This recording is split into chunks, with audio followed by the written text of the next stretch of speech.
Greetings and happy Holy Week from our shelter-in-place bunker here to your shelter-in-place bunker wherever you are. This is the first in what will be hopefully a long series that will get better over time as we go of something Talia has encouraged me to do in terms of starting a YouTube channel so we can share things with folks online as well as we go. Today, this being Holy Week, I wanted to share a little piece with you, sort of a sermonette of sorts, and talk from Scripture and what Christ was working with, and make a little comparison to what we're dealing with today.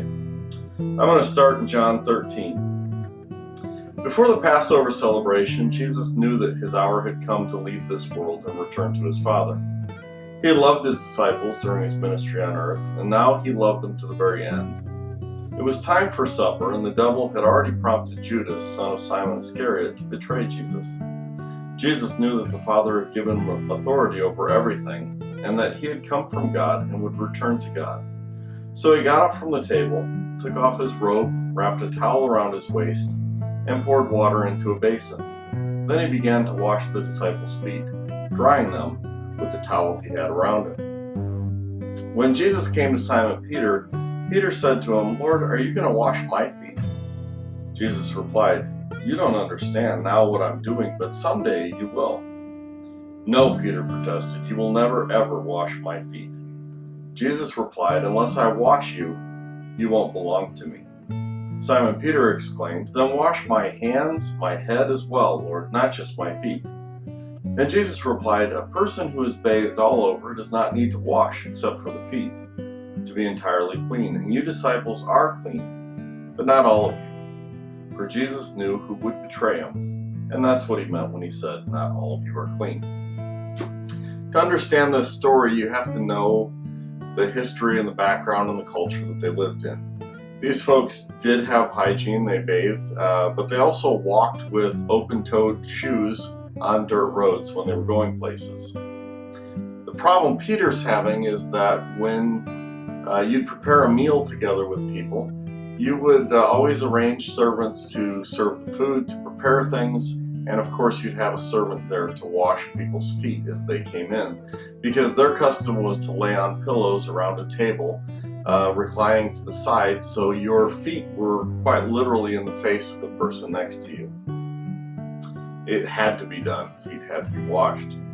So when Simon sees Jesus getting down on his knees washing the disciples' feet, what he sees is the master becoming a servant, a literal servant, and he just can't handle that. Peter believed in the hierarchy of people. Christ was trying to teach him that leadership means you do for others, not take from others.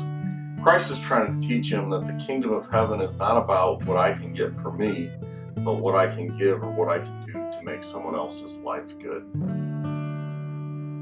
Peter doesn't get this at all as he goes through this, and so Christ has to tell him, unless you understand, unless you allow me to do this so you can figure it out one day, you'll never really be part of my kingdom. This was a hard lesson.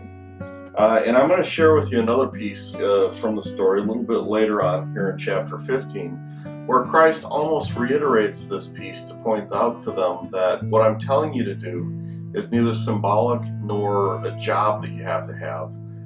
It's more of who you are, and I want you to watch this as we go here. This is 15, and I'm going to start in verse 9. "I have loved you even as the Father has loved me. Remain in my love. When you obey my commandments, you remain in my love, just as I obey my Father's commandments and remain in his love. I have told you these things so that you will be filled with my joy. Yes, your joy will overflow. This is my commandment. Love each other in the same way I've loved you. There's no greater love than to lay down one's life for one's friends. You are my friends if you do what I command." Now watch this piece. "I no longer call you slaves or servants, because a master doesn't confide in his slaves. Now you are my friends, since I've told you everything the Father told me. You didn't choose me, I chose you. I appointed you to go and produce lasting fruit, so that the Father will give you whatever you ask for using my name. This is my command. Love each other." So Christ comes back in the same conversation essentially later in the meal with them, and he points out that not only am I not asking you to be a slave, to be a servant, I'm telling you that you're not a slave or a servant. I'm telling you that you're friends, part of the family. So what we can take from this, what Christ wanted Peter to learn from this, was that being friends with each other means more than opportunity for oneself. It means doing things for each other. And by the way, when Christ talks about friends and who we're supposed to love, he talks about neighbors and people that don't do anything good for us. He's talking about the way the kingdom feels towards the world. Our call is to be servant-like, but not servants. Our call is to be like people from heaven, bringing heaven down here on earth, recreating it. And that means seeking ways to be servants or to serve other people. Again, not because we're owned or we're slaves or we have to, but because that's just who we are, because that's just who he was. In this time right now, as we are all sheltering in place, it does strike me, we have opportunities with our food bank connections, with the different things that we do to serve our community. For those who are participating in that, you've seen our numbers go up with people that have need.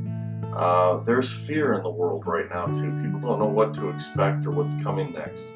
It's a great time for us to engage with our Creator, with Christ, and show the world what it means to be kingdom residents.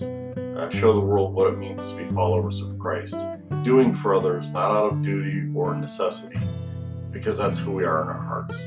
When we do it that way, we do it with love, which is what he was talking about all the way. Well, that's all I have for now. Talia's going to push me to do more of these. They will get better. This one is being edited on the fly as we get this going. I hope you enjoy, and we'll look forward to seeing more. We do want to say from over here in Sheffield Lake, we miss you all. We love you very much, and can't wait until we can get together again face to face.